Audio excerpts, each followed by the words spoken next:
Relatamos aqui problemas, suspensão no BRT. O BRT é o corredor expresso de ônibus, que parou por falta de combustível. Edmilson Ávila, alguma coisa mudou por aí?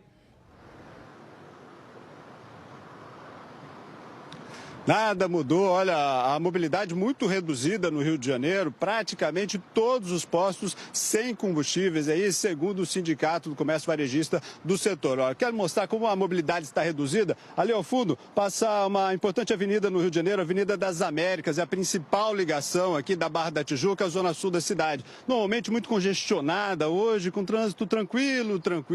Ontem, na volta para casa, o esperado aí eram 130 quilômetros de congestionamento. Tivemos apenas 15 quilômetros de engarrafamento aqui na capital do Rio de Janeiro. E o transporte muito afetado. Aqui nós estamos no principal transporte de BRT. Nós temos aqui pelo menos 100 ônibus articulados aqui, todos parados, sem previsão de retorno aqui do BRT, que são 3 corredores na cidade, que transportam aí pelo menos 380 mil pessoas por dia. E no transporte convencional, nos ônibus de linha, esses ônibus convencionais, aí menos de 50% estão circulando. Eu conversei com alguns passageiros que relataram aí 2 horas de espera até a chegada de um ônibus. Depois tem que pegar outra condução para ir seguindo viagem. Trens e metrô funcionando normalmente, os aeroportos também estão funcionando normalmente aqui no Rio de Janeiro. Doni. Edmilson Ávila, ao vivo do Rio, obrigado pelas informações. Em São Paulo, os postos seguem com falta de combustíveis, a coleta de lixo está suspensa e há também redução na frota de ônibus. E olha só, o presidente Michel Temer participa de uma reunião do gabinete que monitora a greve dos caminhoneiros. Esse encontro acontece no Palácio do Planalto desde as 9 horas e 20 minutos desta manhã e participam dessa reunião, além do presidente, os ministros Sérgio Etchegoyen, Eliseu Padilha, Raul Jungmann, Joaquim Silva e Luna e também Grace Mendonça. A gente volta agora ao Porto de Santos. Nina Barbosa.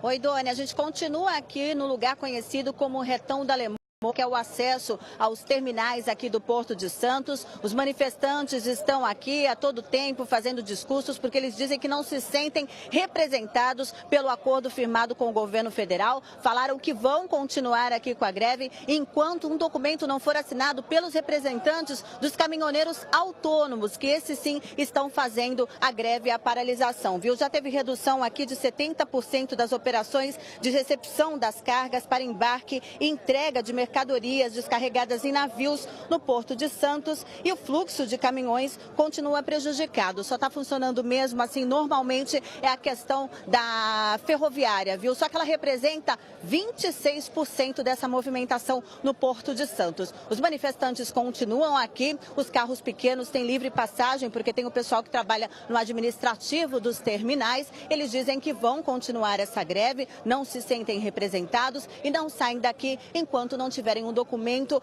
assinado pela representatividade da categoria mesmo, que são os caminhoneiros autônomos. Doni. Então, apesar do endurecimento do discurso do governo, no Porto de Santos, a situação é essa que a Nina relatou para a gente. Nina, continue acompanhando, por favor, qualquer coisa é só nos chamar. E agora a gente vai a Brasília. A reunião acontece no Palácio do Planalto, do gabinete que acompanha essa manifestação dos caminhoneiros que entra hoje no 6º dia, nesse sábado. E a Flávia Alvarenga está lá no Palácio do Planalto e tem novidade, Flávia. Oi, Doni. Na agenda do presidente Michel Temer não estava prevista a vinda dele, a participação dessa reunião, desse gabinete de controle, de acompanhamento da crise. Mas o presidente, pouco antes das 9h30 da manhã, chegou aqui no Palácio do Planalto e está na reunião. Reunião que começou pouco depois das 9 horas da manhã. Daqui a pouquinho já completou, então, 1 hora de reunião. Como você disse há pouco, participam os principais ministros dessa área de segurança, GSI, Gabinete de Segurança Institucional, Sérgio Etchegoyen, o ministro Eliseu Padilha, da Casa Civil, Raul Jungmann, da Segurança Pública, o ministro da Defesa, Lima e... Ministro da Defesa, desculpa. Quem mais? A AGU, a ministra da Advocacia Geral da União. O ministro Silva e Luna, da Defesa, desculpa.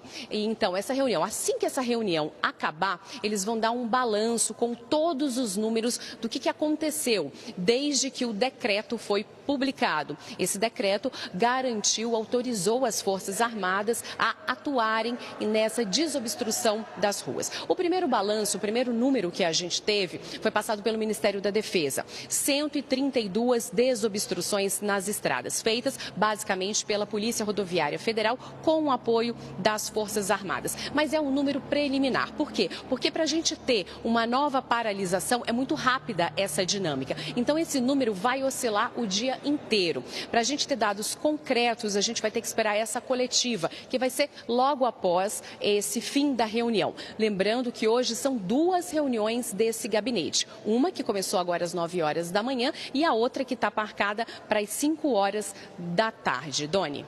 É isso, Flávia. Veja como a situação é bastante diferente dependendo da região do país ao qual a gente se refere, né? Você disse 132 pontos desobstruídos, é o balanço do Ministério da Defesa, mas em Goiás, apesar do anúncio do governo com relação ao uso das forças federais para desbloquear estradas, o que acontece por lá, segundo a Polícia Rodoviária, são 86 pontos de bloqueio. Na sexta eram 54 interdições registradas. A gente agora vai para São Paulo. Aqui em São Paulo, na Zona Sul, quem acompanha a situação é a Verusca Donato. Verusca, onde é que você está? Bom dia. Bom dia, Dona. A gente está num posto aqui no Brooklyn, na região sul. Aqui está faltando combustível desde sexta-feira. O Sindicato dos Donos de Postos de Combustíveis diz que essa é a mesma situação de 99% dos postos em São Paulo. Os frentistas, a gente não pode dizer que eles continuam trabalhando, mas eles não foram dispensados para voltar para casa. E eles fazem o que podem. Olha, tem um grupo ali que está sentado, mas agora há pouco eles lavaram uma parte aqui do posto. Motoristas chegam, não entendem essa sinalização que eles criaram, que são os cones, e não entendem que as bombas estão vazias e eles acabam tendo que voltar. Segundo o Sindicato dos Donos de Postos de Combustíveis, alguns postos ainda têm só óleo diesel. Outra preocupação do sindicato é quanto tempo vai levar para regularizar essa situação. O sindicato acha que assim que acabar a greve pode levar de 5 a 7 dias só aqui na capital, mas no interior vai demorar muito mais. Outra situação é que a Companhia de Engenharia de Tráfego vem orientando os agentes a não multarem os motoristas por pane seca, quando acaba o combustível e eles ficam parados na rua. Essa é uma multa, uma infração média, segundo o Código Brasileiro de Trânsito, e pode render 4 pontos na carteira de motorista. Doni. Verusca, obrigado pelas informações. No início da noite de ontem, vale reforçar, o ministro Alexandre Moraes, do Supremo Tribunal Federal, atendeu a um pedido da Advocacia Geral da União, que a gente viu participa dessa reunião do gabinete de crise no Palácio do Planalto, e deu liminar autorizando o uso das forças policiais para liberar as estradas. A gente agora volta ao Globocop. César Galvão está sobrevoando que região agora? Doni, agora a gente sobrevoa a via Anchieta. É a via mais utilizada pelos caminhoneiros para chegar ao Porto de Santos. E aqui a gente percebe também que não há uma ação direta das autoridades para liberar a estrada. A gente vê o sentido litoral, 2 filas de caminhões na faixa local e uma fila no acostamento da via expressa. O bloqueio continua, tem um piquete pequeno de manifestantes aqui. Os carros, até porque o tráfego é muito baixo, passam sem problemas pelas faixas da esquerda. No sentido capital, a via expressa, a via local, aliás, continua liberada, não tem nenhum caminhão. O bloqueio aqui na Anchieta é no sentido do Porto de Santos, no sentido litoral. À direita, a gente observa aqui uma garagem de ônibus. Muitos ônibus hoje recolhidos. São ônibus que fazem o transporte entre as cidades do ABC Paulista e aqui de São Bernardo, por exemplo, até a capital. É o transporte intermunicipal. A gente conseguiu observar daqui 2 garagens com muitos ônibus recolhidos neste momento. Doni. Galvão, você está a bordo do Globocop desde cedo hoje, já sobrevoou diversas estradas, rodovias aqui da região de São Paulo. Para retomar pelo que você viu do ar até agora, paralisação na Anchieta, na Regis Bittencourt, no Rodoanel, mas a Imigrantes estaria liberada, pelo menos a parte que você sobrevoou, é isso? É isso mesmo, a Imigrantes, sentido litoral, liberada. Nós sobrevoamos também a Via Dutra, no ponto onde havia um protesto ontem, em Santa Isabel. também está livre nos dois sentidos, a Via Dutra que liga São Paulo ao Rio de Janeiro. Sobrevoamos também a Fernão Dias, que liga São Paulo a Belo Horizonte. Até por volta das 9h30, 10 horas da manhã, não havia protesto, não havia bloqueio nos pontos onde os caminhoneiros costumavam fazer as paralisações. Só então 3 estradas em São Paulo. Regis Bittencourt, que é uma rodovia federal, o Rodoanel, que interliga as 8 rodovias da Grande São Paulo, e aqui na Via Anchieta, no sentido da Baixada Santista. Doni. Galvão, obrigado. A gente volta a conversar já já. É hora de pegar informações no Recife. A repórter Mônica Silveira está num posto de combustível. Qual é a situação por aí, Mônica? Bom dia.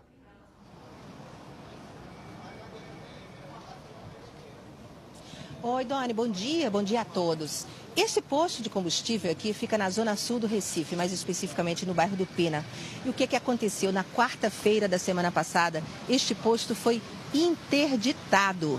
O Procon veio até aqui, fez uma fiscalização e viu que o posto estava vendendo gasolina a R$ 8,99 o litro. Tinha uma fila aqui, um monte de gente abastecendo naquele momento, mas o posto foi interditado, todas as bombas ganharam ali uma placa de interdição e o posto teria 72 horas dentro desse esquema de interdição. Então as pessoas fizeram as contas, 72 horas já se passaram e os consumidores desesperados por combustível aqui no Recife resolveram vir até aqui hoje para ver se o posto estava funcionando. Chegaram, formaram uma fila aqui logo cedo, inclusive você, né? Chegou cedinho aqui acreditando que ia conseguir alguma coisa. Há pouco mais de 2 horas estamos aqui. Por que você fez essa aposta hoje? Contadas 72 horas de determinação judicial, viemos na esperança, porque não tem onde abastecer. O carro está já na reserva, não tem para onde sair. Veja só, você estava me mostrando mais cedo um vídeo que você fez. Esse vídeo mostra o que exatamente? Esse vídeo mostra 4 caminhões de abastecimento passando aqui na avenida. Justamente aqui na frente do posto. No momento que estávamos aqui. Fiz a gravação, escoltado por polícia militar e dezenas de carros atrás, também na esperança de ver onde esses caminhões estão indo abastecer os postos. Né? Mas aqui a gente decidiu ficar. Mas aí passou aquela loucura, carro de polícia, batedores escoltando os caminhões. Mas é o seguinte, vamos tentar entrar aqui na cordinha do posto. Eu espero que o pessoal não se chateie com a gente, porque começou a chover super forte aqui no Recife. A informação que a gerente do posto deu pra gente é que sim, existe combustível aqui ainda, até porque no momento da interdição, claro, quando o Procon chegou e interditou, inclusive multou em R$500 mil esse posto. A gerente teve que ser conduzida para a delegacia, mas os tanques ficaram ainda com combustível. Só que a gerência não quer dizer pra gente que quantidade de combustível é essa, porque tem medo de saque ou qualquer coisa desse tipo, Doni. O que não está faltando aí é a água, chuva torrencial, caiu de repente, até atrapalhou um pouquinho o áudio, mas a gente conseguiu ouvir a Mônica. Obrigado pelas informações. Este sábado é um dia de cobertura especial aqui na TV Globo. Todo o nosso jornalismo está mobilizado para isso. O jornal hoje já começou mais cedo e a gente volta já já com essa cobertura especial e completa do 6º dia de manifestação dos caminhoneiros pelo Brasil.